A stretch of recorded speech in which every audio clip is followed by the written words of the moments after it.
Welcome to FYIdaho, formerly Legislative Watch. Our program focuses on topics and people for your information and for your interest. I'm Elizabeth Allan Hodge, your host, and my special guest today is Mr. Tim Cox, who is an author and has written a book called Revolution, A New Plan for Selecting Representatives. Tim is also the founder of GOOH, that's G-O-O-O-H, Get Out of Our House. Welcome, Tim. Hey, thanks for having me. Tell us about GOOH, how this came to you, and what you've been doing. Well, I've been really unhappy with what's going on in Washington for many, many years.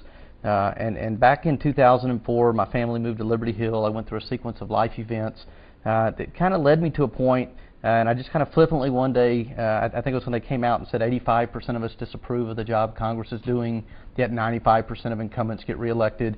And I just kind of flippantly complained out loud, and my son, he kind of listened to me. He was there. He said, well, Dad, you always tell us don't complain about things, go fix them, so why don't you do that? And I kind of took that to heart. I'm a computer guy. I've got a computer science degree, and my entire life has been building systems and processes to change the way we do things. And so I kind of looked at it from that perspective, and I sat back and I thought and kind of gave this careful study, you know, how could we go change the mess that's going on in Washington? All of us are unhappy with this deficit, right? $11.5 trillion. How are we going to pay for that? How are our kids going to pay for that? We have an education system that fails 30% of our kids, right? We have a 67,000-page tax code. We have borders that leak like a sieve. The list goes on and on. We all get it. And I was just very, very frustrated with everything in Washington. You know, if you remember, this was back when Bush was in charge and we had a complete Republican House and Senate.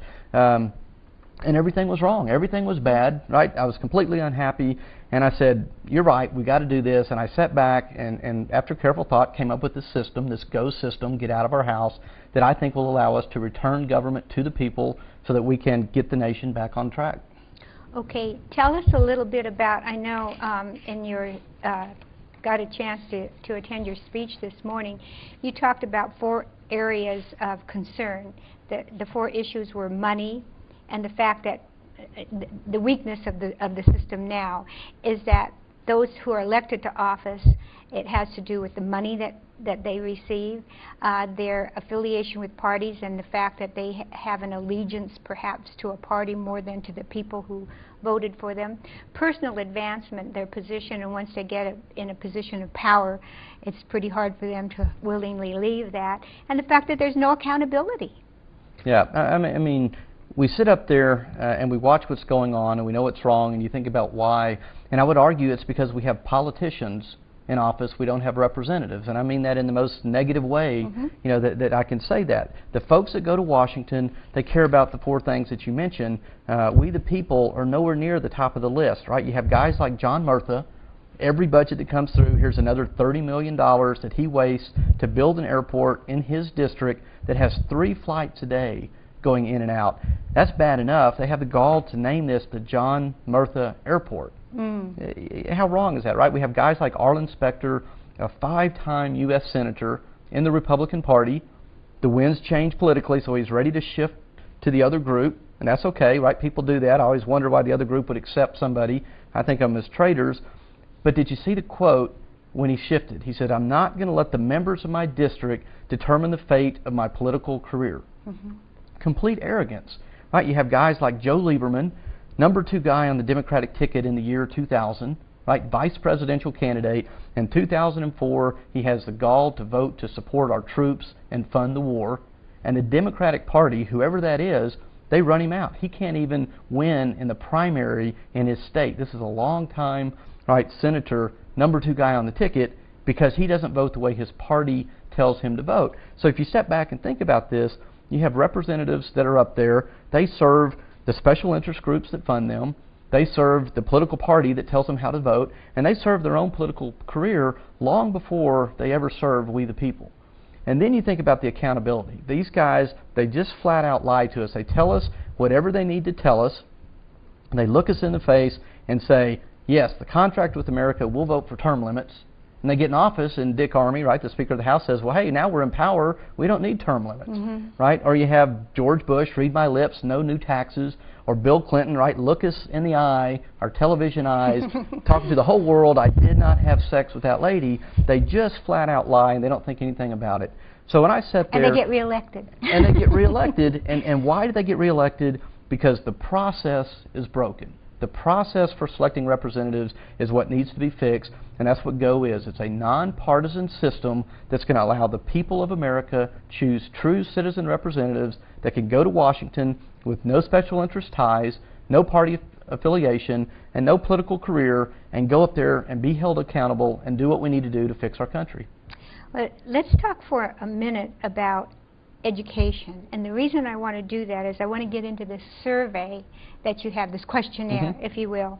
One of the concerns that I've had when you talk about people getting reelected, you know, as many people as I've met from Massachusetts in all my travel, none of them claimed to vote for Ted Kennedy, and yet he kept getting elected over and over again. Okay, so I've asked myself, it starts in the educational system when sometimes I don't believe children are necessarily educated as much as they are indoctrinated. There are some wonderful teachers in the system, so I'm not bashing these good teachers, but I'm saying there's something wrong when people don't think critically, we don't have common sense anymore, and they vote as a more emotional response, and you have these big PR groups that make millions of dollars selling a product who happens to be a politician, and millions of dollars go into their campaigns. You've got lobbyists that pay for them and all of this stuff. So there's an educational thing that has to go on too. And you have this questionnaire where you ask people questions that if they respond in a way that's politically correct, it might be one way, or a way that emotionally sounds like it feels right, it may be one way. But if they think through the process, it could be totally different. Could you talk a little bit about that? Yes. So the questionnaire, it's 100 or so questions. We want every person in America to document how they would vote. Are they for or against each and every issue? There's no right or wrong answer, right? What I think or anyone else thinks is irrelevant other than the people that are participating in the system. But we're going to force people to document their position and then sign a legally binding agreement to vote the way they said they would. So if they say they would vote for term limits, they have to vote for term limits. And if they say they would vote for a balanced budget, they have to vote for a balanced budget. It'll be up to the people that participate to determine which answers are acceptable. But the way the GO process works, you can sit down, as you saw this morning, and you can explain your answer to your peers, and they might disagree with you on the answer, but say, oh, I now understand your position, that's good. But the kind of the underlying point, right, is this education side. What you'll find is you're going to have to argue with facts and not emotions. So if you get into these discussions and you start saying, well, I feel, right, that everybody should have this or prisoners should have that, people tend not to accept that, right? But if you argue with facts and logic, people will accept that. And I think this will help force us back to get to what are the issues. Let's address each issue kind of head on. Let's debate with facts and logic. And then let's choose representatives that go up there and represent those positions based on their answers.